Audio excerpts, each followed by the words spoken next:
जय हिंद दोस्तों, कैसे हैं आप सभी लोग। मैं हूं आप सभी लोगों का दोस्त संचित। और दोस्तों, आज की इस वीडियो में हम लोग बात करने वाले हैं निफ्टी एंड बैंक निफ्टी में हम लोग क्या व्यू लेके चलेंगे कल के लिए। आज जो बड़ी गिरावट आई है स्पेशली बजाज ऑटो की वजह से, जो ऑटो सेक्टर पे दबाव पड़ा है, एफएमसीजी पे दबाव पड़ा है नेस्ले की तरफ से, और जितने भी नतीजे आ रहे हैं वो डिसअपॉइंटिंग करते जा रहे हैं। अब आज सबसे बड़ा नंबर जो है वो एक्सिस बैंक का होगा। क्या एक्सिस बैंक के नंबर्स इस बाज़ार को एक नया जान, नई बूस्ट दे पाएंगे, या फिर और फर्दर हम लोगों को गिरावट जो है वो देखने को मिल सकती है। सारी चीज़ें इस वीडियो में डिस्कस करेंगे। तो दोस्तों, वीडियो शुरू करने से पहले चैनल को सब्सक्राइब कीजिएगा, बेल आइकन को दबाइएगा, और इस वीडियो का लाइक में हम रखते हैं लगभग 1500 लाइक। तो लाइक किए बगैर कहीं भी मत जाना। चलिए वीडियो को शुरू करते हैं। देखिए, सबसे पहली चीज़, अगर हम आज के दिन देखें तो अगर आईटी 1% ऊपर ना होता, आईटी फ्लैट भी होता, तो भी निफ्टी कम से कम यहाँ से 150 पॉइंट और जो है वो गिर सकता था। इतनी वीकनेस हमें ओवरऑल सेक्टर्स में आज के दिन दिखाई दी है। निफ्टी ऑटो सेक्टर में सबसे बड़ी गिरावट, और उसके बाद आईटी सेक्टर में सबसे ज़्यादा तेज़ी जो है वो देखने को अपने को मिली है।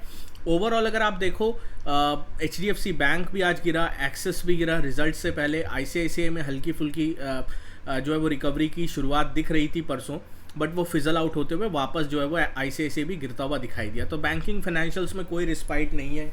निफ्टी में रिस्पाइट था आईटी की तरफ से, और वो रिस्पाइट देखो तब तक रहेगा जब तक इन्फोसिस के नंबर्स नहीं आ जाते। अगर इन्फोसिस के नंबर्स ख़राब आते हैं तो निफ्टी के लिए बचना बहुत ज़्यादा मुश्किल हो जाएगा। और डेली टाइम फ्रेम पे अगर आप इस वक्त चार्ट को देखें तो डेली टाइम फ्रेम पे आपको एक हेड एंड शोल्डर का पैटर्न बनता हुआ दिखाई दे रहा है, जिसके टारगेट्स लगभग 200 ईएमए जो कि 23,400 के आसपास है, यहाँ तक के आते हैं पोजिशनली।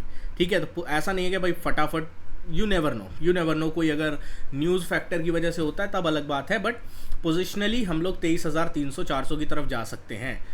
बट इसमें एक बहुत बड़ा बट है, और जो बड़ा बट है वो क्या है, वो है नंबर्स। और आज हैं एक्सिस बैंक के नंबर्स। अगर एक्सिस बैंक जो है वो पॉजिटिविटी कर देता है तो डेफिनेटली हो सकता है कि हम लोगों को एक शॉर्ट कवरिंग का मोमेंटम भी यहाँ से बनता हुआ दिखाई दे। बट चलिए, सबसे पहले आज के दिन की बात करते हैं कि आज हुआ क्या। 5 मिनट टाइम फ्रेम में लगाऊंगा। 5 मिनट टाइम फ्रेम अगर आप देखो तो फर्स्ट जो ओपनिंग हुई थी 25,000 25-30 के आसपास, वहाँ से धड़ाधड़ मार्केट जो है लगभग 200 पॉइंट गिर गया फर्स्ट 1-1.5 घंटे के अंदर ही। उसके बाद धीरे धीरे फिजल आउट हुआ। बैंक्स की अगर हम बात करें, सिमिलर स्ट्रक्चर था। 10:30 तक बैंक्स बहुत तेज़ी से गिरे, उसके बाद जो है वो भी साइडवेज हो गए। तो एक बहुत अच्छा ट्रेंड फर्स्ट हाफ में, and second half was a sideways day in Nifty and bank Nifty. तो बहुत अच्छा ट्रेंड फर्स्ट हाफ में आपको पकड़ने को मिला होगा, सेकंड हाफ में बाजार में रेंज रहा। अब इस गिरावट की सबसे बड़ी वजह अगर हम समझ पाते हैं तो वो है बजाज ऑटो।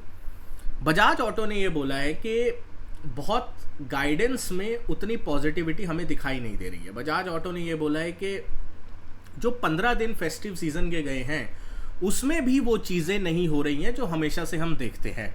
तो ये क्या अंदेशा करता है? ये इकोनॉमिक स्लोडाउन का अंदेशा करता है।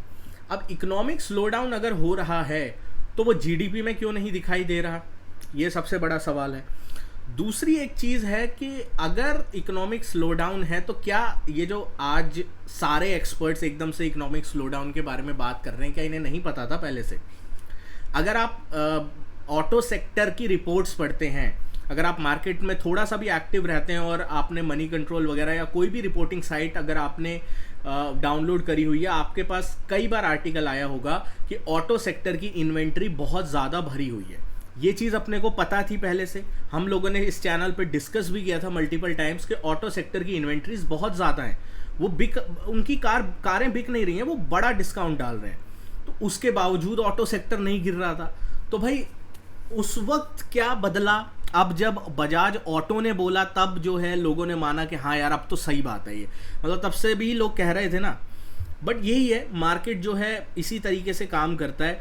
जब तक वो कंपनी खुद नहीं बोल देती, वो सेक्टर खुद नहीं बोल देता कि हाँ यार हम लोग फंस चुके हैं, तब तक लोग जो है वहाँ पे पोजीशन काटते नहीं हैं, लोग वहाँ से निकलते नहीं हैं, फिर औने पौने दामों पे निकल जाते हैं और ट्रैप हो जाते हैं। दैट इज़ द रीज़न आपको थोड़ा जो है वो एक्टिव रहना पड़ेगा अगर आपको इन्वेस्टमेंट भी करनी है तो। ऐसा नहीं है वो लोग सोचते हैं भाई इन्वेस्टमेंट करके बस भूल जाओ, ऐसा नहीं है। आपको सही टाइम पे एंट्री और एग्जिट के बारे में थोड़ा प्लान करना होगा। सही तो कभी कोई नहीं कर सकता, बट एटलीस्ट आप प्लान करने की कोशिश तो कर सकते हो ना। That is the most important point. तो यही चीज़ है। ओवरऑल बजाज ऑटो ने पूरे मार्केट का मोमेंटम ख़राब किया। मार्केट में अब ये फियर है कि कंजम्पशन का इशू जो है क्रिएट हो रहा है मार्केट के अंदर। अमेरिका में जैसे गोल्डीलॉक सिचुएशन बनी हुई है, उनका इन्फ्लेशन भी कम हो रहा है, उनका जॉब्स भी बढ़ रहा है। हमारे यहाँ इन्फ्लेशन भी बढ़ रहा है और जॉब्स की बात अलग है, यहाँ पे तो रिपोर्ट नहीं आती है, बट जो ओवरऑल कंजम्पशन है वो हमें थोड़ा दिक्कत में आता हुआ दिखाई दे रहा है। तो अब हम क्या प्लान कर सकते हैं? देखिए 15 मिनट टाइम फ्रेम है हमारे पास। हम लोग क्या करेंगे, लास्ट जो लो लगा था ये एक बहुत क्रिटिकल लो है। ये है हमारे पास 24,690 680 का लेवल। अगर हम 24,680 690 के लेवल को प्रोटेक्ट करने में कामयाब रहते हैं तो अच्छी बात है। अगर इसके नीचे जाते हैं तो फर्दर 24,500 तक का एक सेल ऑफ आ सकता है। ऑन द अपसाइड में अगर जो है निफ्टी हम लोगों के लिए 24,800 के ऊपर निकलता है तो हम लोगों को एक अच्छा मोमेंटम देखने को मिलेगा और ये मोमेंटम अपने को लेके आएगा अराउंड 24,900 की तरफ। देन जो है देखते हैं हम लोग किधर की साइड रेंज ब्रेकआउट या ब्रेकडाउन होता है। बाकी इंपॉर्टेंट लेवल्स अपडेट्स के लिए आप टेलीग्राम ग्रुप ज्वाइन कर सकते हैं, डिस्क्रिप्शन में लिंक है। 96,000 से ज़्यादा हमारे मेंबर्स हैं। आप लोगों का बहुत ज़्यादा प्यार एंड सपोर्ट अपने को मिल रहा है। बैंक्स की बात कर लेते हैं। देखिए सेकेंड हाफ में बैंक्स ने एक बहुत प्यारी रेंज बनाई है, इस रेंज को ही अपने को फॉलो करना है। ऑन द अपसाइड में जब तक 51,420 के ऊपर नहीं निकलता है, 450 430 के ऊपर नहीं निकलता है, तब तक हम लोग लॉन्ग नहीं कर सकते। और जब तक 51,170 150 के नीचे नहीं निकलता है, शॉर्ट नहीं कर सकते। ये रेंज बाजार की बनी हुई है बैंक निफ्टी के अंदर। इस रेंज को अपने को रिस्पेक्ट देना है। निफ्टी फाइनेंस की बात कर लेते हैं। निफ्टी फाइनेंस जो है एक बहुत ही क्रूशल सपोर्ट के पास है। निफ्टी फाइनेंस में अगर आप देखो ये क्रूशल सपोर्ट है 23,520 का।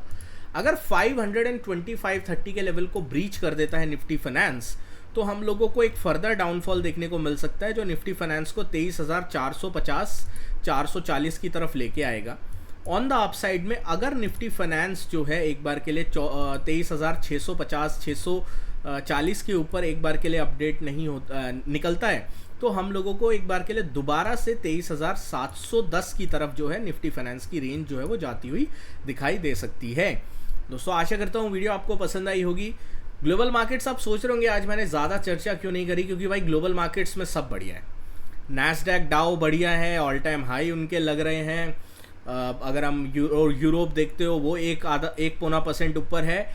एशिया हैंगसेंग डाउन था, निक्की डाउन था, बाकी चाइनीज़ मार्केट वगैरह डाउन थे। बट ओवरऑल जो है ग्लोबल मार्केट्स अच्छे खासी तेज़ी में है। हमारे कंजम्पशन का जो इशू है वो अब हमारे लिए एक बड़ी दिक्कत समस्या बनता हुआ दिखाई दे रहा है। Thank you so much for watching guys. जय हिंद, वंदे मातरम।